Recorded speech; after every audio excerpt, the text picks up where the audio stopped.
আর অদ্ভুত ভালো লাগা। ভাই আমি ভয় দিতে পারছি না, কান্না চলে আসছে। প্রতিটি সকালের মতোই ব্যস্ততা ছিল, কিন্তু আজকের সকালটা ছিল আমার জন্য একটু অন্যরকম। কারণ আজ যে আমার ছোট পরীর, আমার প্রিয়স্মিতার জন্মদিন। সকালটা ঘুম ভাঙলো কিন্তু আমার ডাকে। ওর হাসি মুখ দেখে আমার প্রাণটা জুড়িয়ে গেল। দেখতে দেখতে মেয়েটা অনেক বড় হয়ে গেল। সকালে ও স্কুলের বন্ধুদের জন্য চকলেট নিয়ে হাসি মুখে বেরিয়ে পড়লো। আর বন্ধুদের সঙ্গে জন্মদিন মানেই তো চকলেট ভাগ করে নেওয়া, তাই না? এত বৃষ্টির মধ্যেও ও স্কুল যাওয়ার জন্য বায়না ধরলো, কারণ ওর বন্ধুরা অপেক্ষা করছে ওই স্কুলে। যে আমার মেয়ে স্কুল থেকে ফিরছে, মুখে একটা মিষ্টি ক্লান্তি, কিন্তু চোখে উজ্জ্বলতা। স্কুল থেকে ফেরার পর প্রথমে ও প্রিয় লুচি আর তরকারি দিয়ে জল খাবারটা সেরে নিল। এরপর শুরু হলো দিনের বিশেষ মুহূর্ত।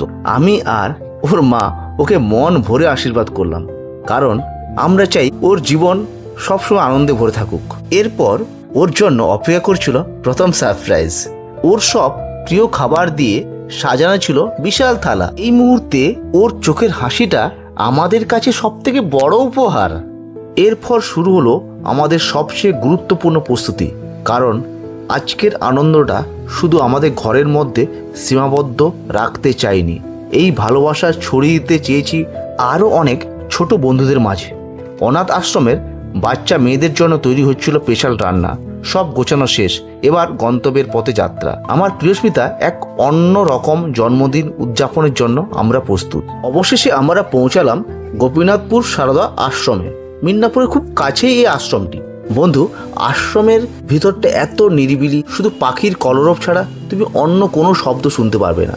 এত শান্তি লাগছিল না, যেটা আমি ভাষায় তোমাদেরকে বোঝাতে পারছি না। পারলে তোমরাও একবার ঘুরে আসো, খুব ভালো লাগবে বন্ধু। এখানে ছোট সোনামণিদের সঙ্গে আমার প্রিয়স্মিতার জন্মদিন পালন করাটা সত্যি এক অসাধারণ অভিজ্ঞতা। ওরা সবাই মিলে প্রিয়স্মিতার সাথে কেক কাটা, আর প্রিয়স্মিতা নিজের হাতে ওদের সাথে সেই আনন্দ ভাগ করে নিল। ওদের মুখে হাসি ফোটাতে পারাটা আমার কাছে সেরা জন্মদিনের উপহার ছিল। তোমাদের মধ্যে তো আবার অনেকেই আছো যারা আমার এই ব্লগটাকে নিয়ে তোমরা কোশ্চেন চিহ্নের মধ্যে ফেলে দিবে। আমি তাদের জন্য বলে রাখি বন্ধু, তোমরাও যাও এই ছোট ছোট বাচ্চাদের কাছে দাঁড়াও, তোমাদের সামর্থ্য অনুযায়ী তোমরাও তোমাদের আনন্দ ভাগ করে নাও ওদের সঙ্গে।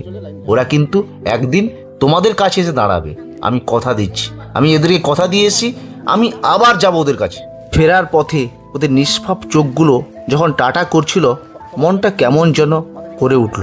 একটা মিষ্টি কষ্ট আর অদ্ভুত ভালো লাগা। ভাই আমি ভয় দিতে পারছি না, কান্না চলে আসছে। আবার আসবো তোদের কাছে। জন্মদিন শুধু কেক কাটা বা উপহার পাওয়া নয়, জন্মদিন মানে ভালোবাসা ভাগ করে নেওয়া। আর এই দিনটা আমার কাছে সব থেকে শিক্ষার দিন। শুভ জন্মদিন। শেষে বলি, এই ভিডিওটা বেশি করে তোমরা শেয়ার করবে, কারণ অনেকেই চায় যে তার জন্মদিনটাকে বাচ্চাদের মধ্যে, তাহলে অবশ্যই তারা এই খোঁজটা পেয়ে যাবে। আর এই ভিডিও থেকে যে রেভিনিউ পাবো আমি ওদের কাছে আমি পৌঁছে দেওয়ার কথা দিচ্ছি।